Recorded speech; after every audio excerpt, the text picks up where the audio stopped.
Dear friend, Let's discover more of who we are together. love, Haley and Amanda.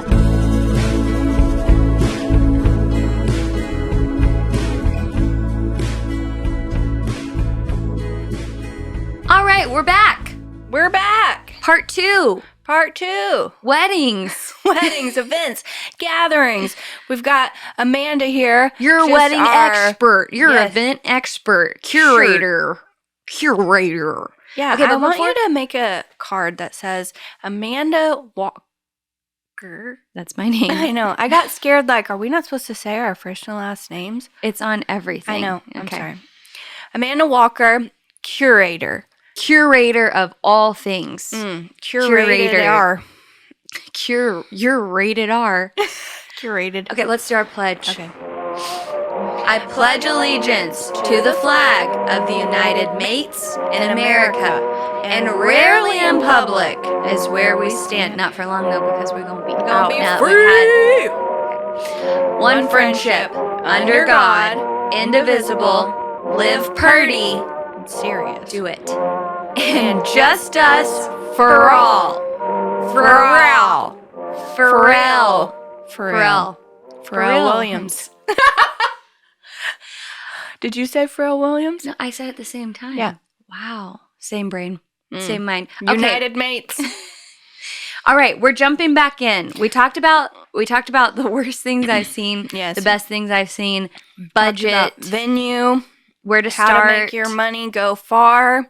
Yes. Now, Now. I think we should talk about, and you can change it if you want to, because you're the Okay. expert. Okay. I think that, so we've talked about picking your spot, making your money go, where to choose where to spend your money, how. Mm-hmm. Now you need to think about who is coming to this special Oh, event. yeah, the guests. Yeah, like guest list, all that goodness.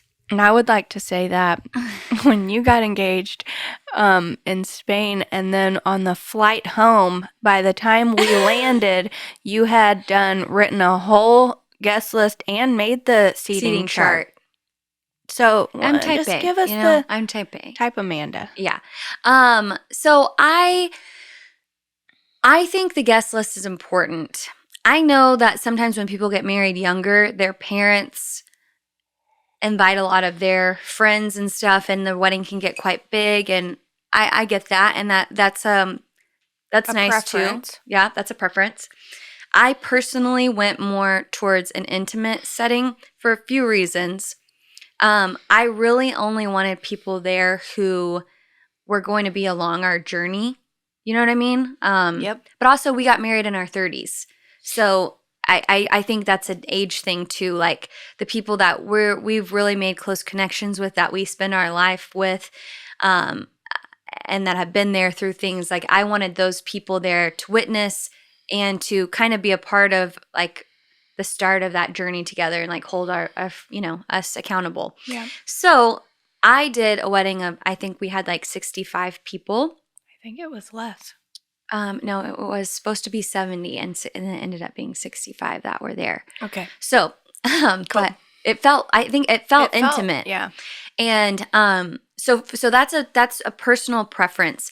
I think, my brother and sister-in-law, they did a huge wedding. They had like 350 people, and they spent their entire wedding like in a receiving line. They also got married 25 years ago, but like they talk about how they didn't really get to enjoy their wedding because it was all about the guests that were there, where I felt like I saw everybody at my wedding the whole time. I sat down and ate dinner at my wedding because we made it like a dinner party situation. And so I felt like I was getting to enjoy everything just as much as everybody else, which was important to me.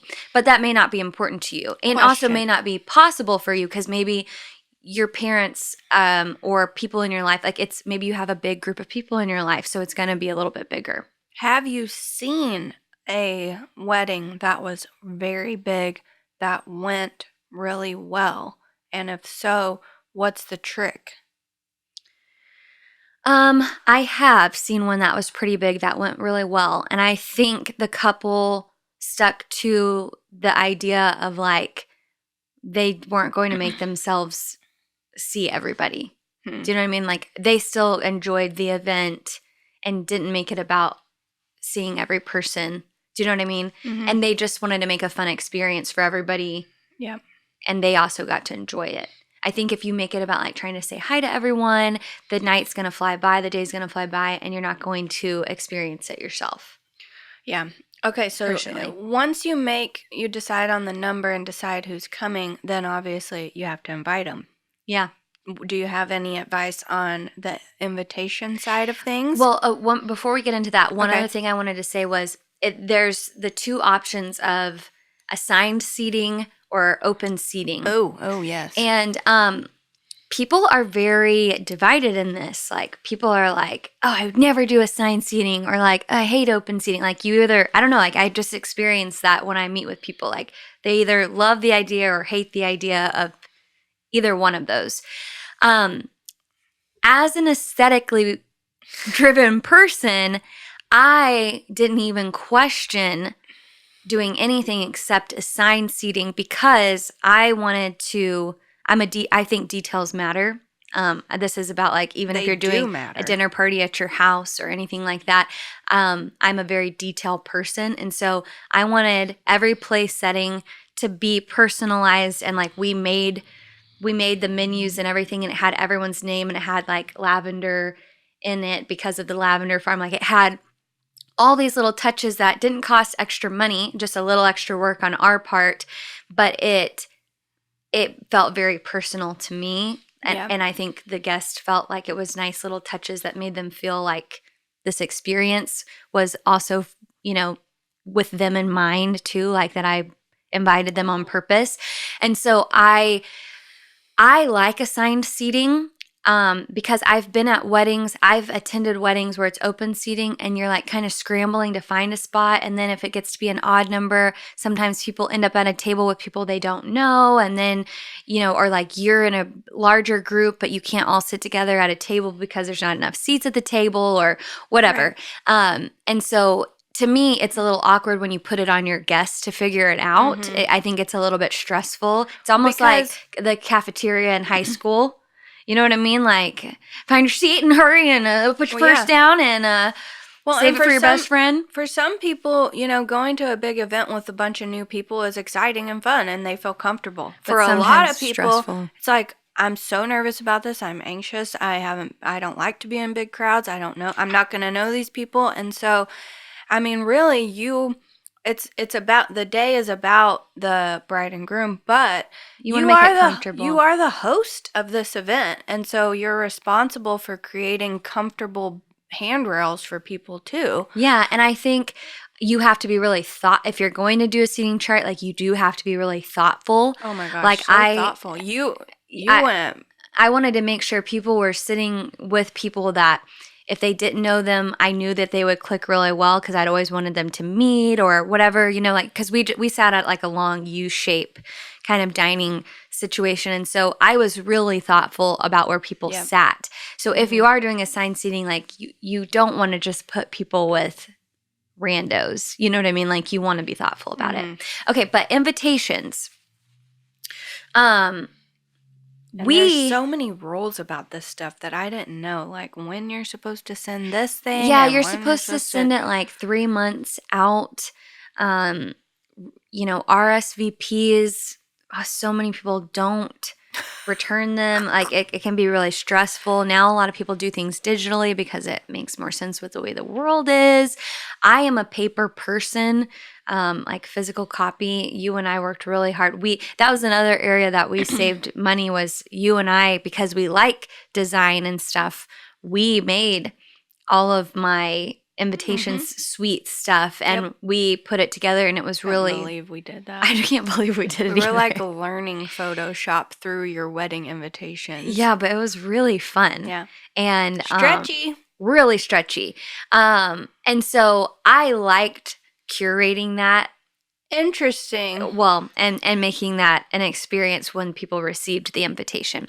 But a lot of people don't care about that. And I don't technically think it matters, but I do think it is sets the tone, the invitation is an extension of the event, so you want to make sure whatever you're sending is a good reflection of what they will be experiencing. You know what I mean? So like ours was very Spanish New Mexico vibe and color scheme of what they were going to be experiencing. I love it. So it already just set the tone. As soon as people saw your invitation, they kind of got a little taste of what they were getting into. Yeah, and like how formal or casual it's going to be. Like, you know, you're going to get that from the invitation. And so you do recommend RSVPs. Yeah, you have to. I mean, you've got to know how many people are coming. And so if you people don't get them back, you've got to reach out. Oof. Which that's the part that sucks. Yeah. So. Ever had anyone not show up? Mm-hmm. Kidding. Yeah. Yeah, and there's people who will just last minute. Well, they can't. Yeah, they just can't show up, and that's easy too. Can I please say something else about your wedding that I thought was kind of tricky? Yeah. You did this kind of to hone in on who could come.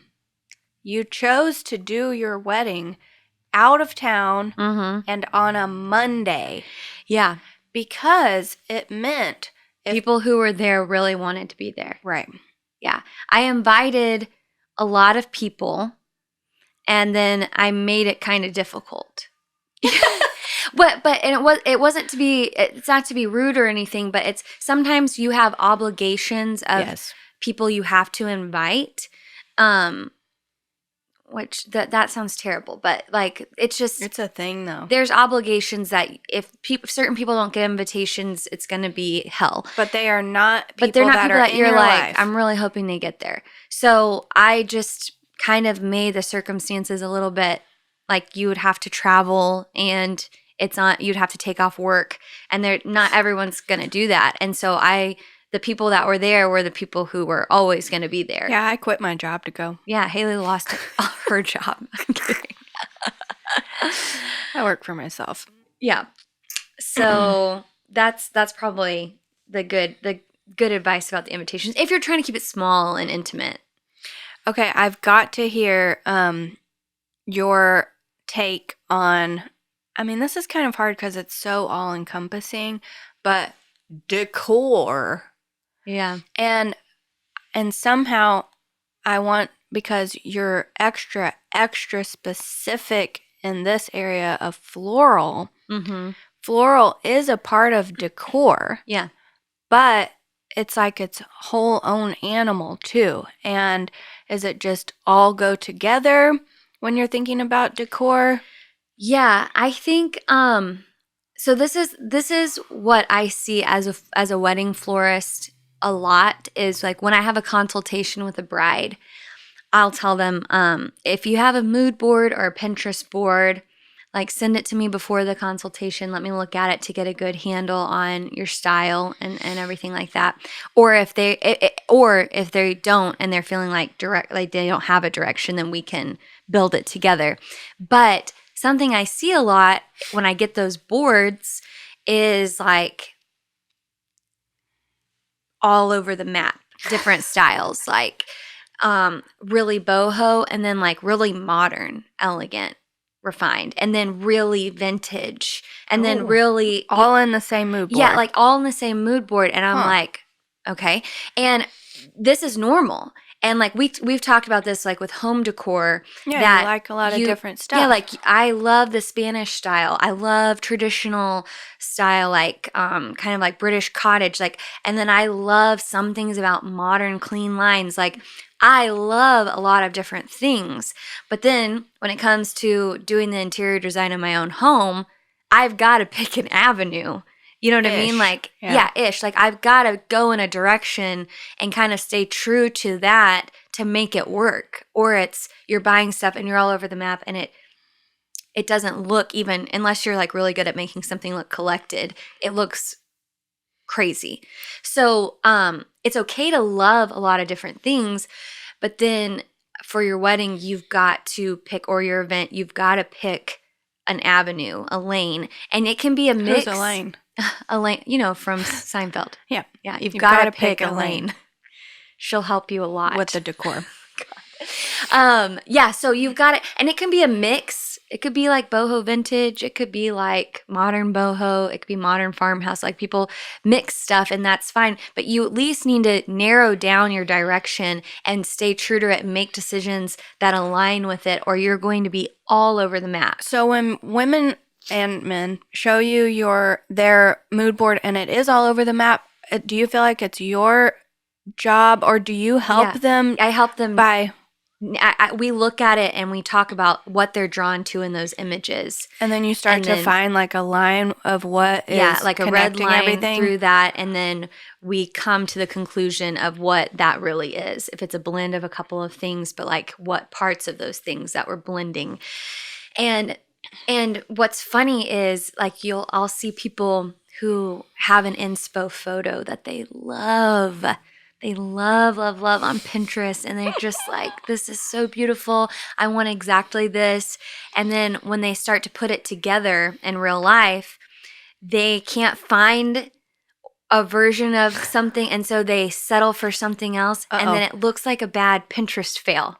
Do you know what I mean? Like, Yeah. it's like they don't realize that was maybe the key thing that was making that picture so, like, come together for them. Which, I mean, that's, if you're not a designer or like, It's hard, yeah. it's hard to pinpoint what the thing is that's like making that work.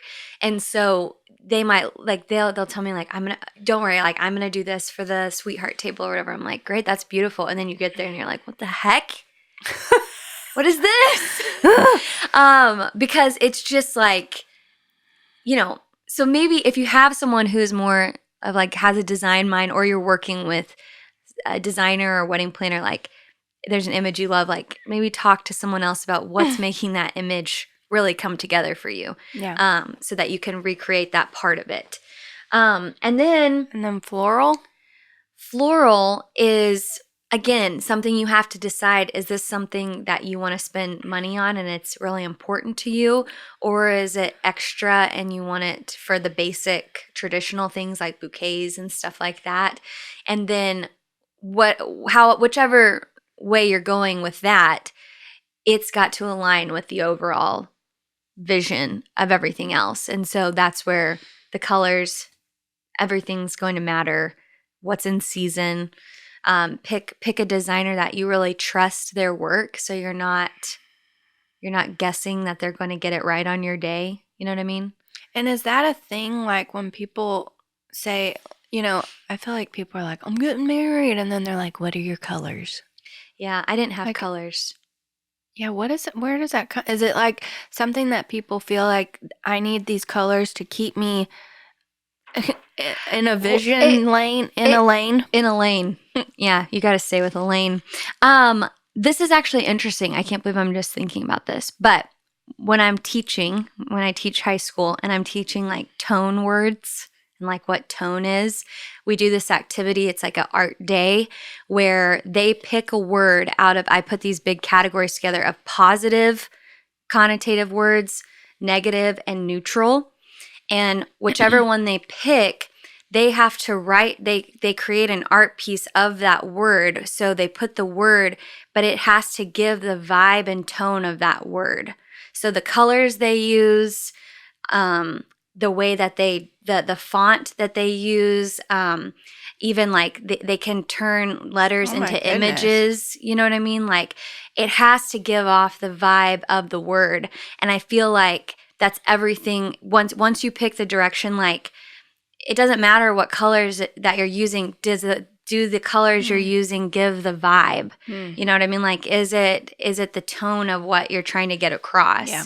And so for me, this venue was like this gorgeous Spanishy architecture, amazing tiles. And I just pulled colors out of the already designed stuff that I thought was really beautiful, and I just wanted to emphasize. It's kind of like when you're putting together an outfit, and there's like a small color in the outfit that you want to pull out, so you wear that colored jewelry, or your bag matches that. Like it's just making it all kind of work together.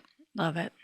Giving off the vibe. Now, I know you have opinions about food and drink. Yeah. And so do I, honestly. I'm hungry now. But how do people just start with even deciding to have food and drink at all at an event? Yeah. And if so, You should always look at that. have There food. she is. Always have food and drink.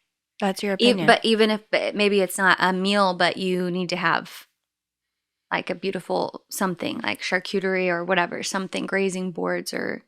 And how do you decide what is appropriate? It's just the type of event you're having. If it's less formal, you don't need to have a sit down dinner. It can be You can have grazing In-N-Out tables. burgers. Well, that was still formal. That's why it's kind of funny and quirky.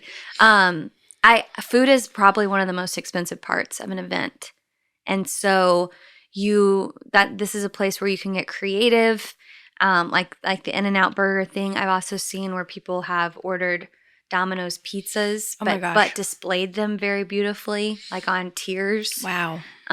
Like you can, like it doesn't A have donut wall, I remember you telling me. Yeah, like there's stuff that you can do to make it special, but you've got to have something for them to eat, obviously, and drink.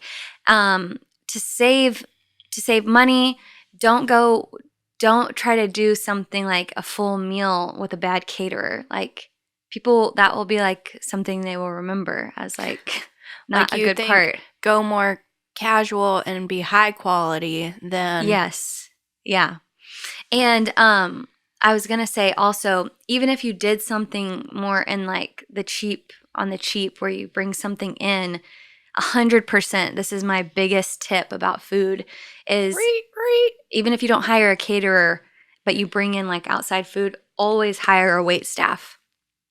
Because one of the grossest things in the worst events I've ever been to is when plates of dirty stuff are piled up everywhere on the tables while people are dancing, and it is disgusting. And it's something you might not think about when you're planning. Of course, I wouldn't have. But when you're in the event, it's gross. It's disgusting, and like people like.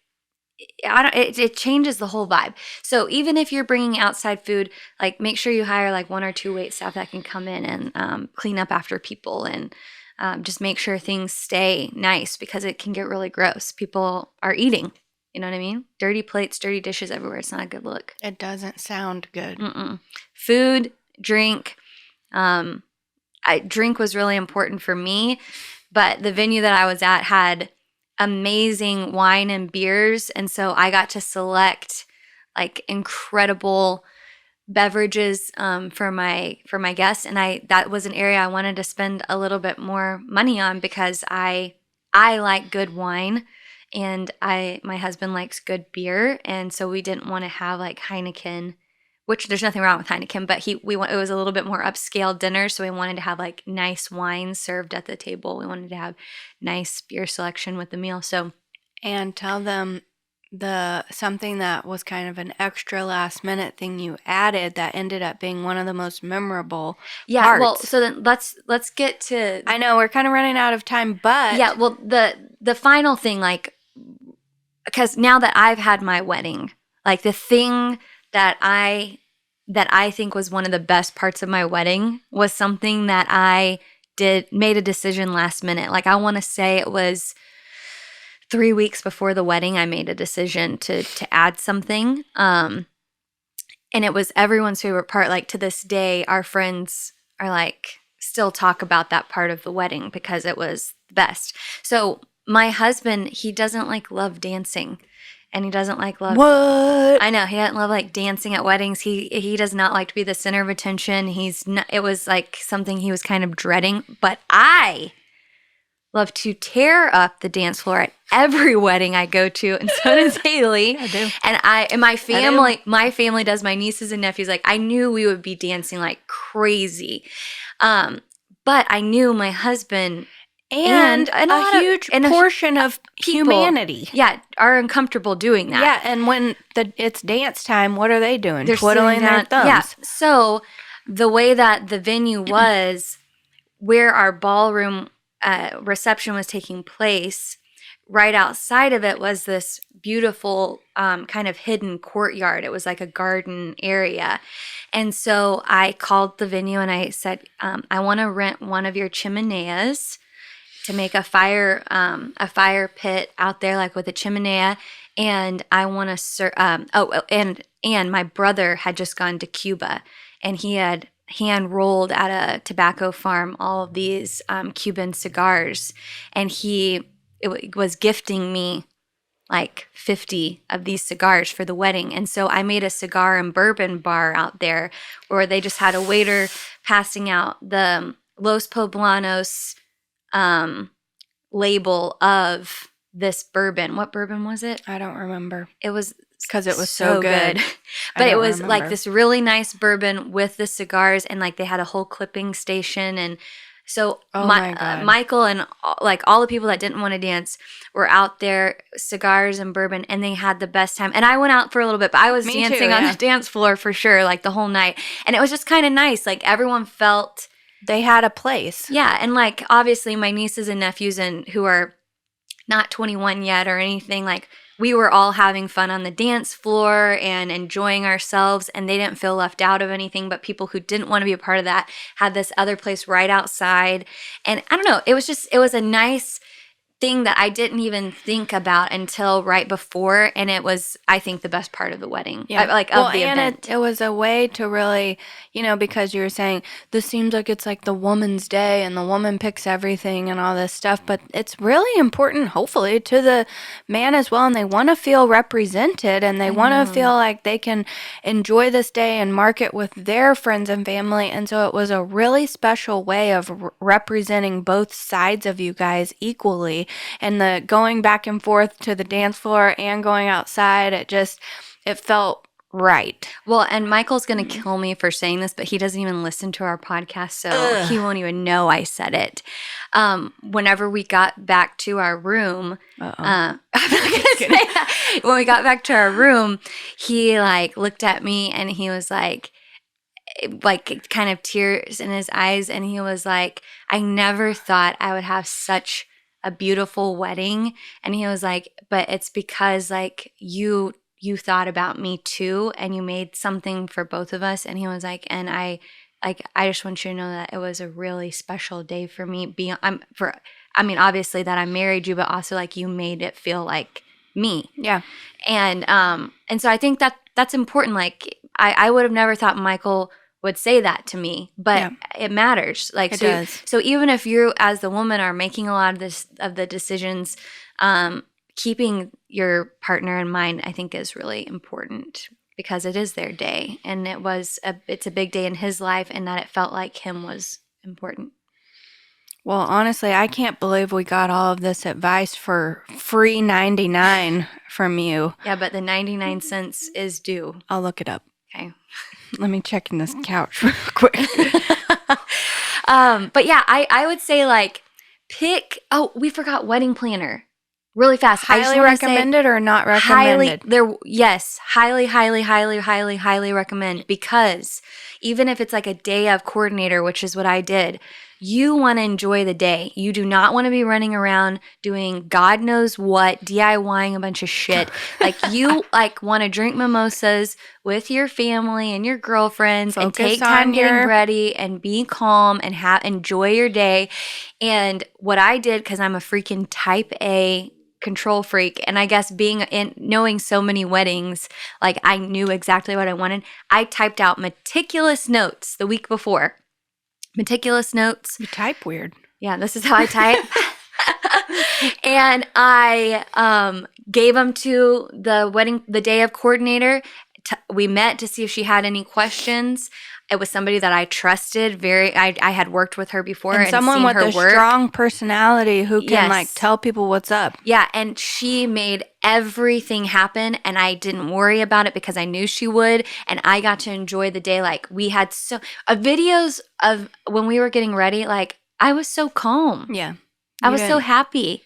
Because you thought about everything before, and someone else was taking care of it. She took my phone because like his mother was trying to get a hold of me to ask questions, but not that I didn't want to talk to her, but like it was something that she could answer. Yeah. And so she got to the right place she needed to go. Like I didn't worry about anything, and my mom didn't, and you didn't. Like it was really nice to just enjoy the day. So I do think it's worth it if it's someone that you can trust to do their job really well.